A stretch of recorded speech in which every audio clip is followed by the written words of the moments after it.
오늘 이 말씀을 가지고 마음의 허리를 동이고 주실 은혜를 향해, 마음의 허리를 동이고 주실 은혜를 향해라는 제목으로 은혜를 나누고자 합니다. 사랑하는 성도 여러분, 이 베드로전서에서 가장 중요한 단어가 나그네입니다. 나그네. 오늘 우리가 읽은 본문에도 이 나그네가 등장을 하죠. 그래서인지 이 오늘 말씀을 준비하면서 이 노래가 떠오르는 겁니다. 아주 은혜로운 노래인데요. 인생은 나그네 길, 어디서 왔다가 어디로 가는가. 구름이 흘러가듯 떠돌다 가는 길에 정일랑 두지 말자, 미련이랑 두지 말자. 전화는 이따 해주시고, 이 노래를 제가 이렇게 많이 떠오르더라고요. 그래서 진짜 이렇게 유튜브에 틀어놓고 들으면서 많은 은혜를 받았습니다. 제가 오늘 설교에서 하고 싶은 이 말씀을 이 노래가 다 하고 있는 거예요. 아, 그렇지, 그렇지. 이러면서 말씀과 대입해서 은혜를 정말 많이 받았습니다. 그래서 믿는 우리나 여러분 믿지 않는 그들이나 인생을 뭐라고 해요? 나그네 길이라고 하는 거예요. 그래서 이 땅에서 영원히 머물지 않고 떠나야만 하는 나그네와 같다, 우리가 말하는 것이죠. 그런데 믿는 우리와 그들이 똑같이 나그네라 할지라도 여러분 결정적으로 다른 점이 있습니다. 아무리 나그네 그렇게 똑같이 말하고 있어도 다른 점이 분명히 있는 것이죠. 무엇이 다르냐면 오늘 본문의 13절 말씀인데요. 띄워주시면 같이 한번 보겠습니다. 자, 시작. 그러므로 너희 마음에 허리를 동이고 근신하여 예수 그리스도께서 나타나실 때 너희에게 가져다 주실 은혜를 온전히 바랄지어다. 자, 여러분 베드로 사도가 뭐라고 얘기하냐면 너희 마음의 허리를 동이고 근신하라 이렇게 말씀해요. 이거 그냥 떼어놓으시면 좋을 것 같습니다. 이 말씀을 보시고 여러분이 그냥 이 땅에서 우리가 막 이렇게 긴장하면서 풀어놓지 말고 이렇게 다 텐션을 유지하면서 살아야지, 여러분 우리가 이렇게 생각할 수 있는데 여러분 그 정도로 이해하시면 안 됩니다. 키너라는 여러분 유명한 학자가 있는데요. 그 학자에 따르면 이게 구약의 한 사건을 지금 베드로 사도가 갖고 와서 그걸 가지고 설명해 주고 있다라는 거예요. 여러분 이 사건이 어떤 사건이냐면, 제가 힌트를 한번 드리면 여러분 이렇게 허리를 동이는 거예요. 허리를 꽉 동이는 겁니다. 뭔지 아시겠어요, 여러분? 그 다음에는 뭐 하냐면 신을 씻습니다. 그리고 또 뭐 하는 줄 아세요? 지팡이를 집어요. 무슨 사건일까요? 구약의 출애굽 사건인 거예요. 하나님이 이스라엘을 이렇게 출애굽하시기 위해서 10가지 재앙을 내리시죠. 그리고 마지막으로 하나님이 이스라엘에게 뭘 하라 말씀하십니까? 유월절을 지내라 말씀하셔요. 그런데 이 유월절을 어떻게 지내라고 하시냐면 허리에 띠를 띠고 신을 신고 지팡이를 들고 지내라 말씀하셔요. 여러분 상상해 보십시오. 허리에 이렇게 띠를 띠는 거예요. 그러니까 이스라엘이 막 이렇게 옷이 치렁치렁하잖아요. 이거를 탁 해서 펑퍼짐한 옷을 딱 이게 추스르는 것이죠. 그리고 신을 딱 신고 지팡이를 딱 짚고 있는 거예요. 여러분 이게 뭐 하려는 모습 같이 보입니까? 마치 곧 떠나려는 모습인 거죠. 편하게 계속 머무르려는 것이 아니라 바로 떠날 모습을 보여주고 있는 거예요. 그래서 여러분 이번 아시안 게임 할 때 그 출전한 선수들이 어때요? 막 해서 이제 준비 다 마치고 출발선에 서서 딱 있으면 이제 딱 긴장하잖아요. 그러면서 출발 신호가 땅 울리면 어떻게 됩니까? 지체 없이 달려나가잖아요. 그래서 언제라도 떠날 수 있는 그 모습으로 탁 준비되어 있다가 탁 하면 떠나는 것처럼 이스라엘 백성들도 뭐예요? 이렇게 떠날 수 있어야 한다는 거예요. 근데 그 떠나는 이유가 무엇이에요, 여러분? 그냥 떠나라는 게 아니에요. 그들이 떠나야 하는 건 분명한 목적이 있기 때문에 떠나라는 겁니다. 그냥 막연하게 애굽에서 종살이가 싫어 그래서 도망치듯 나가는 게 아니라 분명한 목적을 가지고 떠나라는 것이죠. 그래서 허리를 질끈 동이고 신을 신고 지팡이를 들고 나아가 어디로 향합니까? 그들이 적과 꿀이 흐르는 가나안 땅으로 향하는 거예요.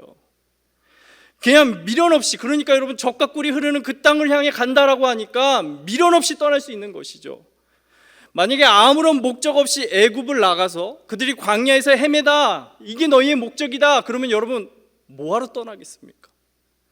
차라리 그냥 애굽에서 종살이하면서 사는 게 낫지, 그냥 나가서 너희들 그 광야에서 돌아, 그게 너희의 목적이야. 그럼 떠날 사람이 아무도 없을 거예요. 근데 그들은 젖과 꿀이 흐르는 땅이라는 분명한 목적이 있었기 때문에 뭐요? 미련 없이 곧바로 떠날 수 있는 거예요. 그래서 마찬가지로 우리도 마음의 허리를 동이고 근신하라는 거예요. 이 땅을 살아갈 때에, 다시 말해 언제든지 떠날 준비를 하며 살아야 된다는 겁니다. 그게 막연히 우리도 떠나는 게 아니에요. 오늘 말씀에 보면 어디를 향해 나가야 된다고 얘기합니까? 마지막 때에 주실 은혜를, 이 은혜를 온전히 바라라는 거예요.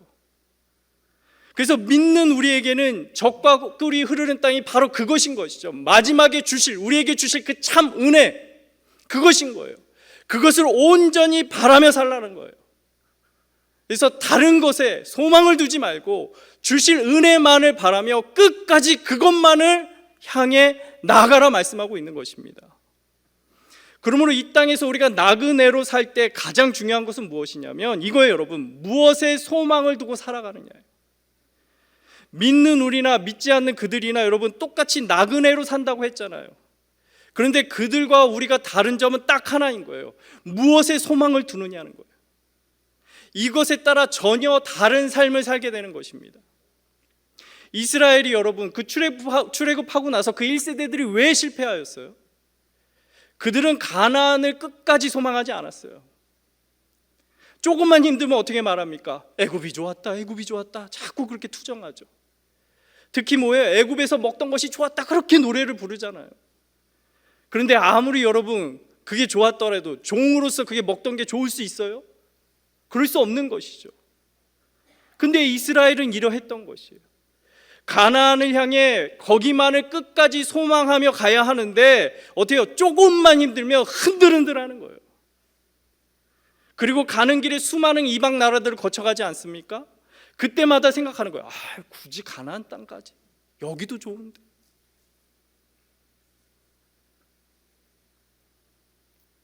이처럼 약속의 땅 가나안을 끝까지 소망한다는 것은 여러분 정말 힘든 거예요. 그러니까 애굽에서 나온 1세대 중에 누구만 들어갑니까, 여러분? 다 광야에서 죽고 누구만 들어가요? 여호수아와 갈렙만 들어가는 거예요. 그 땅을 끝까지 소망했던 이 둘만 들어가게 되는 것이죠. 그러므로 이것이 정말 중요한 것입니다. 우리가 천국에 이를 때까지 다른 것에 우리의 소망을 두어서는 안 되는 거예요. 오직 거기에만 소망을 두고 살아가야 하는 것이죠. 어떠한 유혹이 있어도 우리가 흔들거리지 말고 그것만을 끝까지 소망하며 살아야 하는 것입니다. 그래서 베드로 사도는 우리에게 권면하는 거예요. 우리가 이 땅에서 나그네로 살 때에 딱 마음의 허리를 이렇게 딱 동이고 근심하면서 마지막 때에 우리 가운데 주실 그 은혜, 우리가 누릴 은혜만을 바라고 거기에 소망을 두며 살라는 거예요. 끝까지 거기에만 소망을 두고. 이스라엘 백성과 같이 자꾸만 다른 것에 관심을 두고 흔들흔들거리지 말고 우리의 초점을 거기에만 딱 두고 끝까지 그것만 바라며 살라 말씀하는 것이죠. 성도 여러분, 요즘 전도사님 뽑기가 하늘의 별 따기인 걸 아셔요, 혹시? 우리는 참 감사합니다, 그렇죠? 네. 이렇게 그때마다 귀한 분들을 보내주시고 또 지금 귀한 분들이 사역하고 있잖아요. 근데 제가 듣기로는 이 신대원 학생 중에 절반 이상이 사역을 안 하신대요. 그리고 사역을 하더라도 큰 교회 위주로 사역을 한다는 거예요. 남들이 들었을 때 알만한 교회, 나에게 경력이 남는 교회만 찾아 사역을 한다는 거예요. 그러니까 작은 사이즈의 교회들이 있죠. 또 어중간한 교회들이 있죠. 안 가는 거예요. 그러니까 왜 그럴까요? 이들이 볼 때 별로 소망이 없어 보이는 거예요. 굳이 그런 데 가서 고생하고 싶지 않은 거죠. 그보다는 확실한 것을 보고 싶은 거예요. 확실한 데 소망을 찾는 것이죠.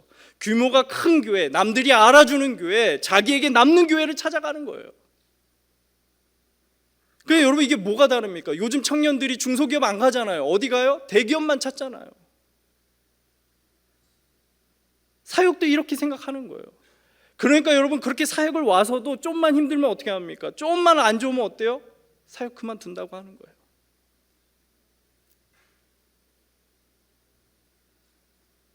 이러한 마음을 가지고는 여러분 끝까지 정말 주님이 주신 그 은혜만을 바라며 주의 일에 힘쓴다, 사역한다, 목회한다 될 수가 없는 것이죠.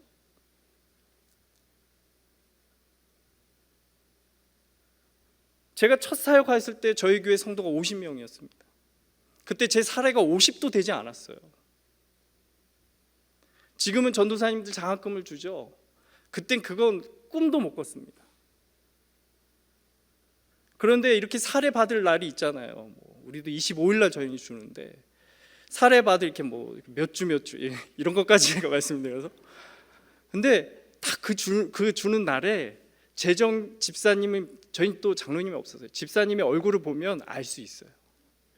이게 받을지 못 받을지. 오후 예배가 끝나면 부르셔요. 목사님이 담임 목사님 부르시면 주는 거고요. 집사님 부르면 못 받는 거예요. 집사님 부르셔요. 전사님 죄송합니다. 그러고 나서 한 두세 달 밀리는 거예요. 그러면 제 돈 쓰고 사역하는 겁니다.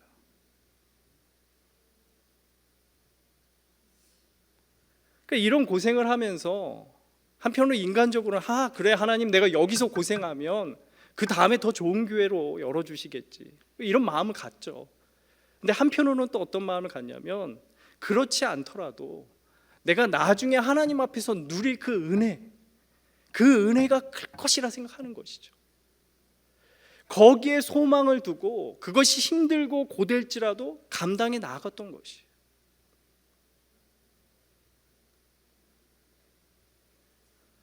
사랑하는 성도 여러분, 여러분 어디에 소망을 두고 살아가십니까? 여전히 이 땅에 소망을 두고 살지 않으세요? 그냥 이 땅의 것, 보기에 좋고 남들이 알아줄 만한 것, 내가 갖고 싶은 것, 이런 것들 바라며 살지 않으십니까? 여러분 우리가 나그네라는 사실을 잊지 마시기 바랍니다. 그리하여 허리를 동이고 근신하며 주실 은혜, 나중에 우리가 주님 앞에 섰을 때 내게 주실 그 은혜만을 바라며 살아가실 수 있는 저와 여러분이 되기를 바랍니다. 그래서 다른 것이 아니라 오직 거기에 소망을 두고 살아가실 수 있는 저와 여러분이 되기를 소망합니다. 성도 여러분, 그렇다면 주실 은혜를 끝까지 우리가 그렇게 바라기 위해서는 어떻게 살아야 할까요? 어떻게 하면 그 주실 은혜를 놓치지 않고 끝까지 바라며 우리가 살 수 있을까요? 여러분 보시면 오늘 본문에 여러분 이건 이제 그건 내려주셔도 될 것 같고요. 감사합니다. 여러분 한번 성경을 보십시오. 15, 16절에 가장 많이 나오는 단어가 뭔지 한번 보세요. 보셨습니까? 15, 16절에 볼까요? 오직 너희를 부르신 거룩한 이처럼 너희도 모든 행실에 거룩한 자가 되라. 그리고 또 뭐라고 얘기합니까? 내가 거룩하니 너희도 거룩할지어다 이렇게 말씀해요. 거룩이 몇 번이나 나옵니까? 4번이나 나와. 이제 저를 보시면 됩니다. 그러므로 우리가 이 땅에서 어떻게 살아야 할까요? 거룩하게 살면 되는 거예요. 거룩하게. 근데 여러분 거룩이 무엇일까요? 그냥 이렇게 옆에 성경책 끼고 목소리 내리깔고 할렐루야 이러면 거룩이에요? 거룩이 무엇입니까? 우리가 거룩을 여러 가지로 설명하죠. 구별되다, 깨끗이 하다, 여러 가지가 있는데 그 중에 제가 제일 좋아하는 뜻은 뭐냐면 영어로 이렇게 sacred, sacrifice 여러분이 들어보셨죠? 이게 뭐냐면 드려진, 바쳐진, 봉헌된 이런 의미예요. 그러니까 우리가 왜 이 강대상을 여러분 귀하다, 거룩하다 이렇게 할까요? 이 강대상. 세상에도 강단 많죠. 이런 강대상 많아요, 여러분. 학원이나 학교 가면 강대상 많습니다. 근데 우리가 그걸 보고 거룩하다고 해요? 그러지 않아요. 그러면 왜 우리가 이 강대상을 여러분 왜 거룩하다고 합니까? 이게 하나님께 드려졌기 때문인 거죠. 하나님께 바치고 하나님께 드려졌기 때문에 우리가 이걸 뭐예요? 거룩하다라고 여기는 것이에요. 그러므로 거룩의 기준은 여러분 우리가 아니라 하나님인 거예요. 하나님. 겉으로 깨끗하다, 우리가 보기에 깨끗하다, 그래서 거룩한 게 아니에요. 뭐예요? 하나님께 드려져야 거룩한 거예요. 그래서 하나님의 기준대로 하나님이 받으실 만한 삶을 살면 뭐예요? 그건 거룩한 거예요. 그걸 거룩하다라고 하는 것이죠. 그래서 이러한 삶을 이 베드로 사도는 뭐라고 더 구체적으로 설명을 하냐면 17절 말씀인데 한번 띄워주시면 같이 한번 보겠습니다. 시작. 외모로 보시지 않고 각 사람의 행위대로 심판하시는 이를 너희가 아버지라 부른즉 너희가 나그네로 있을 때를 두려움으로 지내라. 뭐라고 얘기하시냐면 외모로 보시지 않고 각 사람의 행위대로 심판하신다 말씀이에요. 그러니까 여러분 겉으로 우리가 깨끗한 척 거룩한 척 하는 거 뭐예요? 아무 의미 없다라는 거예요.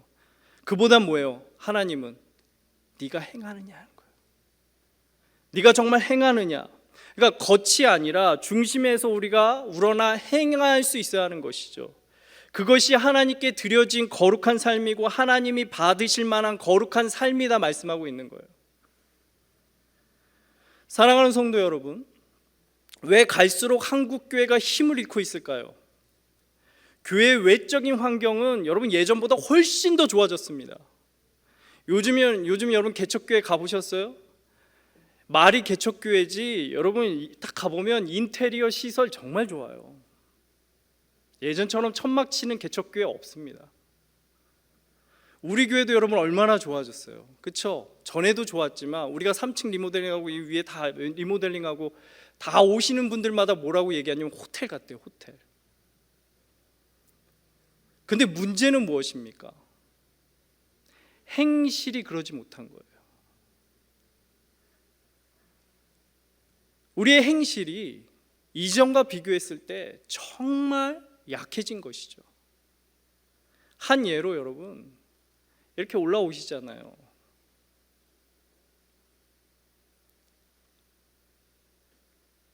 이렇게 예배드리러 이렇게 올라오실 때 이게 교회 계단에 이렇게 쓰레기가 뚝 떨어져 있으면 저는 지금까지 그거 줍는 분 한 분도 못 봤습니다. 모르겠어요. 제가 없을 때 주셨는지 모르겠지만 제가 볼 때는 주신 분이 없더라고요. 그냥 다 지나치는 거죠. 거울에 자신의 외모는 이렇게 해서 볼지 모르지만 그 계단에 떨어진 쓰레기는 아무도 보지도 줍지도 않는 거예요.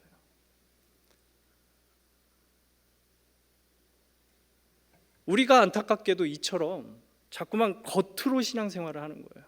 보여지는 것으로. 근데 이러한 신앙생활은 어떻습니까? 하나님 받으시지 않는다는 거예요. 하나님께 드려질 수 없다라는 거예요. 하나님이 보시고 거룩하다 하지 않으신다고요. 그러므로 참된 거룩은 무엇입니까? 겉이 아니라 내 중심에서 우러나 행할 수 있어야 하는 거예요. 외모가 중요하지 않다 이게 아닙니다. 여러분 외모도 중요하죠. 외적인 것도 중요합니다. 그러나 그만큼 뭐예요? 우리의 행실이 뒤따라와야 하는 거예요. 그게 진정한 거룩인 것이죠.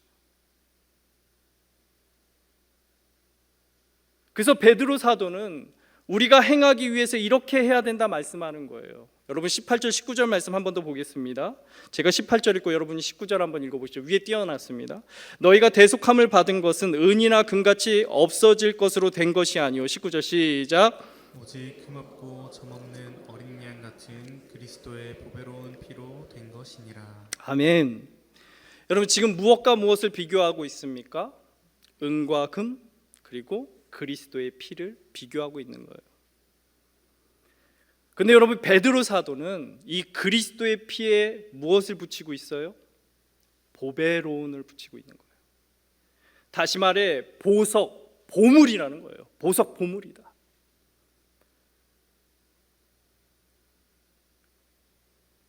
그래서 은과 금과 같은 이런 것과는 비교할 수도 없는 그리스도의 피가 가장 귀한 것이다 말씀하는 것이죠. 그러므로 우리의 중심에 무엇이 있어야 합니까? 이 믿음이 있어야 하는 거예요.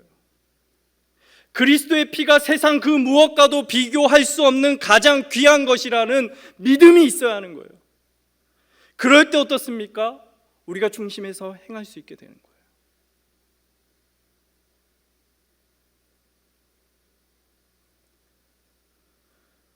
사랑하는 성도 여러분, 여러분의 중심에 이 믿음이 있으십니까? 세상은 어떻습니까? 그들은 당연히 은과 금이 귀하다고 여기죠. 그러나 믿는 우리는 어떠해야 합니까? 그리스도의 피가 가장 귀한 것입니다. 이 고백이 우리의 중심에서 우러나야 하는 것이죠. 그럴 때 우리가 행할 수 있는 거예요. 누가 시키지 않아도, 누가 보지 않아도, 누가 알아주지 않아도 중심에서 우러나 행할 수 있는 것입니다.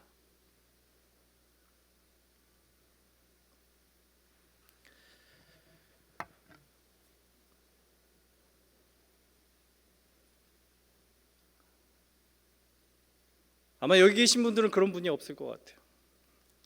근데 제가 좀 부탁드리고 싶은 건, 우리가 예배를 드리고 나면 좀 다 끝나고 가셨으면 좋겠어요. 물론 정말 급한 분도 계실 겁니다. 사정이 있어서 급하게 나가셔야 할 분도 계실 거예요. 근데 보면 그렇지 않을 것 같은데 꼭 나가시는 분들이 계셔요.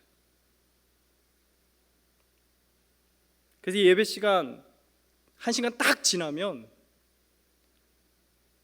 그 몇 분을 못 참고 꼭 가시는 분들이 계셔요.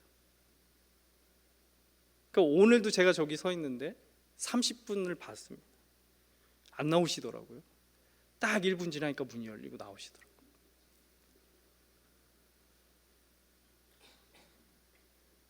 여러분, 내 인생에 그 몇 분이 우리가 드리는 예배보다 귀합니까?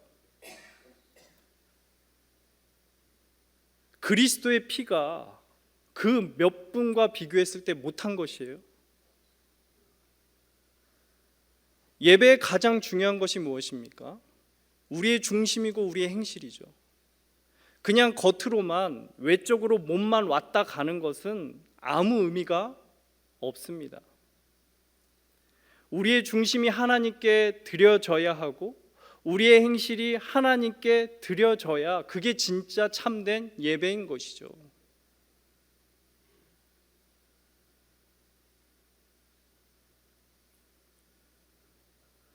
그래서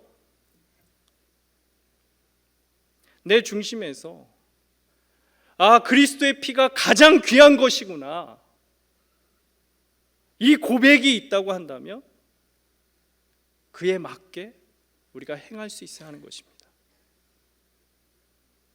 이것이 하나님께 드려지고 받으실 만한 거룩한 삶인 줄 믿습니다.